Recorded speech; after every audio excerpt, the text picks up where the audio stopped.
Hello बच्चा बड़ी। तो आज मैं अभी पढ़ाने वाला हूँ क्लास 10th का चैप्टर 1 का कुछ इम्पोर्टेंट फैक्ट्स, जिसको याद रखना बहुत ज़्यादा ज़रूरी होता है।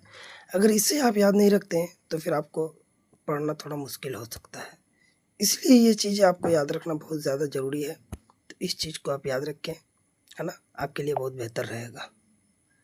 तो अब देखिए यहाँ पे क्या है, जैसे कि हम यहाँ पे आपको दिखा रहे हैं क्या है। देखिए, ध्यान दीजिए, एलसीएम हो या एचसीएफ, अभाज्य संख्या, परिमेय संख्या, सभी प्रकार के प्रश्नों के लिए क्या होता है, दो संख्याओं का एचसीएफ निकालने के लिए सुपर हिट ट्रिक मैं आप लोगों को अभी बताने वाला हूँ। जैसे देखिए यहाँ पे क्या है,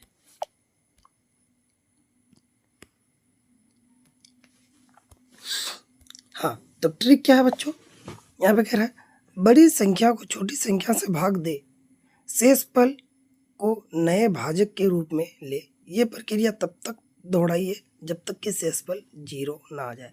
मतलब हम अगर मान लेते हैं कि 2/4 कर रहे हैं, जब तक मेरा यहाँ पे शेषफल 0 नहीं आता, जैसे 2 दूनी 4, 4 घटा देंगे, उफ,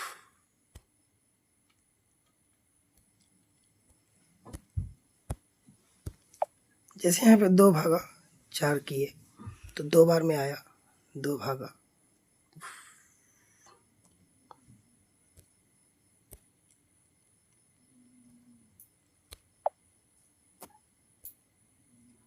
हाँ, तो 2 बार में आया 4 कैंसिल, तो यहाँ पे 0 आ गया, तो मेरा एचसीएफ आ जाएगा 2।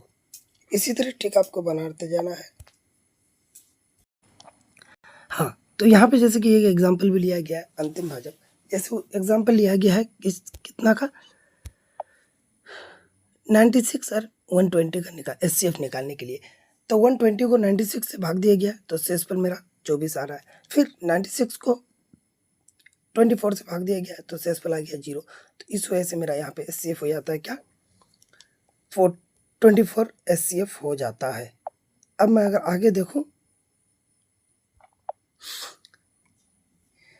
तो यहाँ पे फिर कह रहा है यदि किसी संख्या दूसरी संख्या को पूरी तरह विभाजित कर देता है तो उसका जो होता है एचसीएफ वो छोटी संख्या होती है, उसका एचसीएफ छोटी संख्या होती है। इसका भी एग्जांपल मैं आपको दिखा रहा हूँ। नहीं, इसका एग्जांपल नहीं है, तो इसका एग्जांपल देखिए क्या होगा।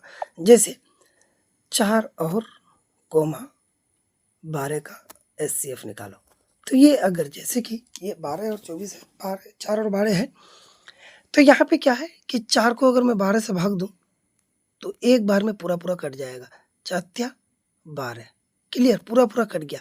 तो इसमें दोनों संख्याओं में छोटी संख्या क्या हो जाएगा, इसका एचसीएफ हो जाएगा। देख सकते हैं छोटी संख्या यहाँ पे एचसीएफ आ रहा है, तो इसका छोटी संख्या क्या हो जाएगा, एचसीएफ हो जाएगा। ठीक दोस्तों, अब आगे देखते हैं। यहाँ पे फिर क्या है, दो संख्याओं का एलसीएम निकालने का सुपर ट्रिक। एलसीएम निकालने के लिए, एलसीएम निकालने क्या है, एलसीएम संख्याओं का गुणनफल भागा एचसीएफ होता है। अगर आपको एचसीएफ पता है तो आप क्या कर सकते हैं, दोनों संख्याओं का गुणा कर सकते हैं और एलसीएम निकल जाएगा। जैसे यहाँ पे दिया हुआ है दो संख्या, इन दोनों का निकाला गया है, 24 और 36 का निकाला है। तो देखिए दोनों संख्या गुणा किया और एचसीएफ क्योंकि 12 आएगा, 12 से भाग दिया है तो मेरा एलसीएम निकल के आ जाता है 72। अति सुपर एचसीएफ निकालने का गुणनखंड झटपट निकालें। गुणनखंड से भी हम निकाल सकते हैं, एचसीएफ पहले दिया हो तो बिना गुणनखंड किए एलसीएम झट से निकाल लें। तीन संख्याओं का एचसीएफ और एलसीएम निकालने के लिए सुपर हिट ट्रिक क्या है, तीन संख्याओं का एलसीएम और एचसीएफ अगर हम निकालते हैं तो एचसीएफ के लिए तीनों संख्याओं का सामान्य गुणनखंड, तीनों संख्या जैसे कि अभी यहाँ पे मैं एग्जाम्पल लेता हूँ, 5 है, 7 है और 9 है, तो गुणनखंड करेंगे तो इसका क्या होगा, 1 गुना 5 आएगा, कट गया, तो 5 है, 7 है, 9 है, तो इसका 1 गुना 5 आएगा, इसका 1 गुना 7 आएगा, लेकिन इसका आ जाएगा 3 गुना 3। तो इसका देखेंगे, उफ, 1 भी होगा, गुना में 1 लिखेंगे,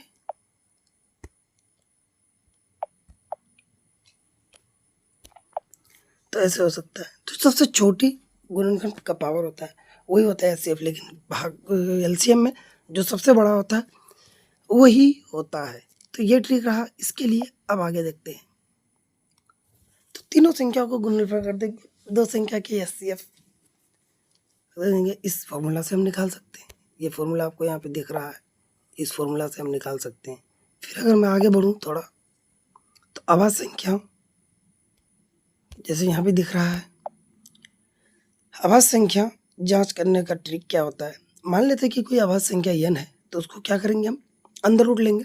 जैसे मान लेते हैं हम 5 को हम अंदर रूट ले लेते हैं, है ना, अंदर रूट लेते हैं। अभाज्य संख्या नहीं है तो ये क्या होगा, पूरा पूरा कुछ ना कुछ निकलेगा।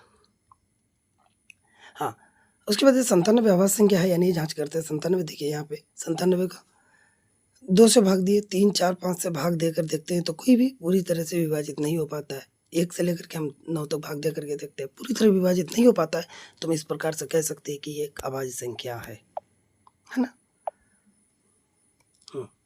अब फिर यहाँ पे एक है कि कोई संख्या सम, तो उसका तो बहुत आसान ट्रिक है कि लास्ट में 0 होना चाहिए, 2 होना चाहिए, 4, ये 5 नहीं होगा, 5 नहीं होगा, 6 होना चाहिए, 8 होना चाहिए। अगर ये है तो वो अभाज्य संख्या नहीं है, वो सम संख्या होगा, है ना, जैसे यहाँ पे दिखाया गया।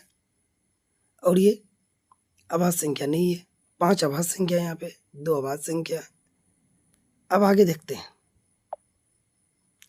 ये परिमेय संख्या है या नहीं है। अंदर रूट में तो है बट परिमेय संख्या है या नहीं है, इसका जांच करना है तो हम कैसे कर सकते हैं।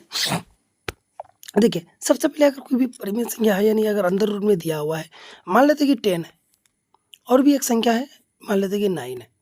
अब ये दोनों संख्या ये मान लेते हैं 10 है अंडर रूट में और ये अंदर रूट में मेरा 9 है। तो इसका हम क्या करेंगे, वर्गमूल निकालेंगे। अगर पूरा पूरा वर्गमूल निकल जाता है तो परिमेय संख्या होगा, अगर नहीं निकलता है तो वो अपरिमेय संख्या होगा। बात यहाँ तक समझ में आ गया। तो यहाँ पे 5, तो 5 हम निकालेंगे तो 2 गुना तो नहीं होता है, तो ये अपरिमेय संख्या हो जाएगा। पी किसी भी भाज्य संख्या क्यू से बनी हो तो वो हमेशा अपरिमेय संख्या होती है। बोलता है अंदर रूट पी और क्यू में क्या होगा, अभाज्य संख्या होगा, तो वो हमेशा के लिए क्या होगा, अपरिमेय संख्या होगा। जैसे कि मान लेते हैं कि यहाँ अंदर रूट 9/5, तो ये तो ऊपर का निकल जाएगा मेरा 3, लेकिन नीचे में अंदर रूट में मेरा 5 रह जाएगा, तो ये हो जाएगा मेरा अपरिमेय संख्या। यहाँ तक समझ में आया होगा। तो आगे बढ़ते हैं अब यहाँ पे एक ट्रिक है कि कौन 6 से विभाजित है नहीं है, उसका जांच। तो ये क्या है, यदि कोई संख्या 2 और 3 दोनों से विभाजित है तो वो 6 से विभाजित है। मान लेते कि 12, 2 का भी पारा में आता है ये, और ये 3 का भी पारा में आता है। 2 से भी भाग लग जाएगा और ये 3 से भी भाग लग जाएगा, है ना, तो ये 6 से भी भाग लगेगा था। और मैं एक ले लेता हूँ, मान लेते कि कितना लेते हैं, 36 लेते हैं। 36 2 का पारा में भी आ जाएगा और 36 3 का पारा में भी आ जाएगा, इसलिए ये 6 का भी पारा में आ जाएगा। क्लियर। उदाहरण के लिए यहाँ पे दिया हुआ है, जैसे 72 तो 6 से विभाजित होगा, लेकिन 125 6 से विभाजित नहीं होगा। आप बोलिएगा 125 क्यों नहीं 6 से विभाजित होगा, तो यहाँ पे ये मेरा ना ही 3 से विभाजित होगा और ना ही ये मेरा कितना, और ना ही मेरा ये 2 से विभाजित होगा, जिसके कारण ये मेरा 6 से विभाजित नहीं होगा। ये तो 2 से विभाजित हो जाएगा लेकिन 3 से विभाजित होगा। 3 से कैसे, क्योंकि 2 सॉरी यहाँ पे 1 है, 4 है और 4 है, तो जोड़ेंगे तो 9 होगा। 9 3 का पारा में आता है और 2 से कैसे भाग लगेगा, क्योंकि अंतिम में 4 है। तो इस प्रकार हम कह सकते हैं ये 6 से भी भाग लग जाएगा। अंकों को जोड़ेंगे, अगर 3 का पारा में आ जाता है तो वो 3 से भाग लगेगा, और अंतिम में 2 का तो जांच पता ही है कि 2 4 6 0 होना चाहिए।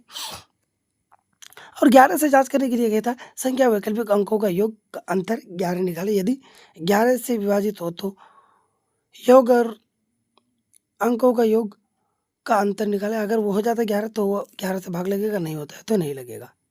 इस प्रकार आपका ये चैप्टर लगभग समाप्त होता है।